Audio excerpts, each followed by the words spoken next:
안녕하세요. 왕세호입니다. 오늘 중등수학 두 번째 시간이었는데 질문이 많지 않을 거라는 그런 예상, 그래서 걱정을 좀 했거든요. 첫 번째 시간에도 질문이 그렇게 많지는 않았어요. 그래서 이 질문이 없으면 이 수업이 조금 지루할 수도 있고 그냥 진도를 아이들이 그냥 수동적으로 따라가지 않을까 이런 걱정을 했는데, 이 두 번째 시간에는 아이들에게 Q&A, 이 구글 미트에 보면은 Q&A를 달 수 있도록 되어 있어요. 채팅과는 조금 다른 약간 용도로 질문을 쓸 수 있는 곳인데, 거기에 이제 좋은 질문이면 좋아요 누를 수도 있고.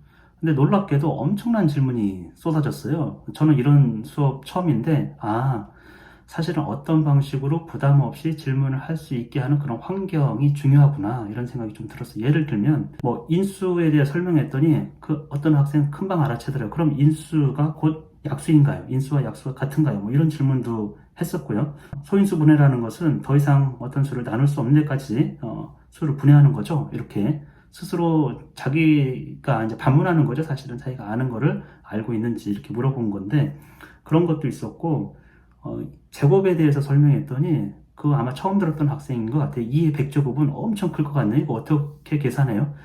초등에서 중등으로 넘어올 때 문제는 이렇게 계산을 자꾸 하려고 하는 거. 초등에서 너무 계산을 강조하고 있기 때문에 중등에서도 계산을 하려고 해요. 특히 대수 같은 경우에는 계산하는 게 아니거든요. 대부분. 예를 들면 n의 5제곱, n의 5제곱을 계산하는 거예요. 이렇게 물어본다라는 거죠. 그런 질문도 사실은 굉장히 좋은 질문이거든요. 궁금한 거, 아이들이 궁금해하는 건 좋은 질문이죠. 계산할 수 있느냐. 근데 2의 100제곱은 누군가 이제 계산기에다가 써놨어요. 엄청 큰 수를. 그건 제곱에 대해서 온전하게 이해하는데 아주 또 핵심적인 거거든요. 엄청난 지수적으로, 기하급수적으로 증가하는 그런 모양이니까. 이제 n의 5제곱은 또 계산할 수 있는 거냐, 어떻게 계산하냐, 대수에 대한 성질을 아직 다루지 않았기 때문에 이게 이제 초등과 중등의 어떤 수학의 관점을 바꾸는 어떤 계기가 되는데, 기하학은 무슨 뜻인가요? 궁금한 거예요. 책에 기하학이라고 나와 있으니까 기하학이 무슨 뜻이냐. 그래서 제가 초등 교과서에서 계속 문제를 삼는 게, 어떤 표현이나 단어가 있으면 아이들이 그걸 궁금해해요. 호기심 가지고. 근데 그거에 대한 설명이 없는 경우가 굉장히 많고, 그냥 보면 표현 자체가 잘못된 것들도 꽤나 있거든요. 그래서 그런 거는 혼란을 가중시킬 수 있기 때문에 오히려 빼야 돼요. 모호한 표현들은. 하여튼 이 아이가 기하학이라고 써 있으면 기하가 뭐냐 이렇게 물어봤고, 기하를 설명하니까 기하는 또 어디에 쓰느냐고 이렇게. 그래서 아이들이 궁금한 게 이런 게 많은 것 같아요. 어디에 소용이 있느냐? 소인수분해에서 어디에 소용이 있어요? 그다음 일상에서 그게 도움이 되나요? 이런 질문을 좀 했는데, 이게 아마도 이제 우리 선생님이나 부모님들이 이 학문을 아이들이 공부를 하는데 이렇게 일상의 어떤 소용, 효용, 필요 이런 것들하고 자꾸 연결지어서 생각하는 거 아닌가 이런 생각이 좀 드는데, 제가 그래서 그런 얘기를 했어요.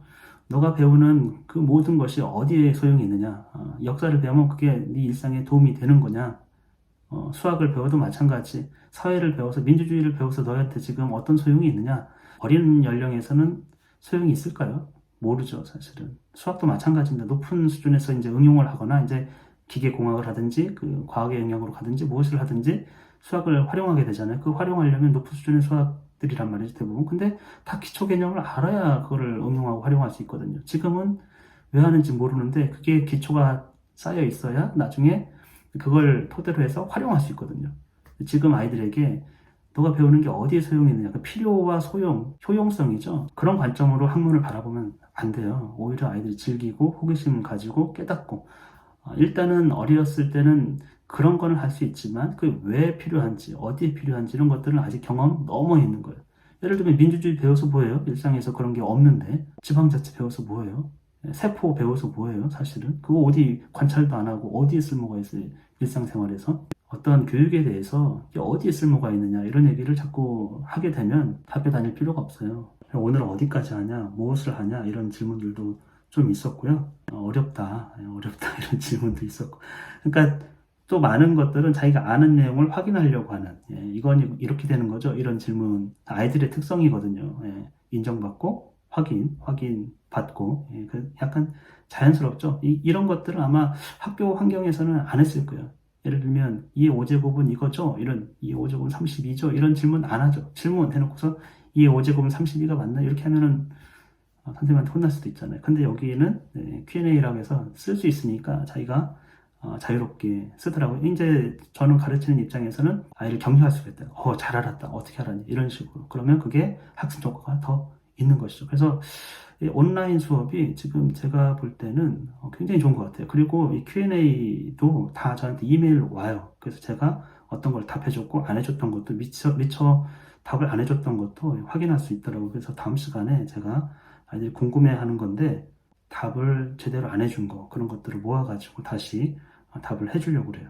아이들이기 때문에 처음 배우기 때문에 아주 기발한 질문들이 좀 있는 것 같아요. 온라인 교육이 오히려 지식을 전달하거나 서로 상호작용하는데 오프라인보다 훨씬 더 좋을 수도 있다라는 경험을 오늘 하게 되었습니다.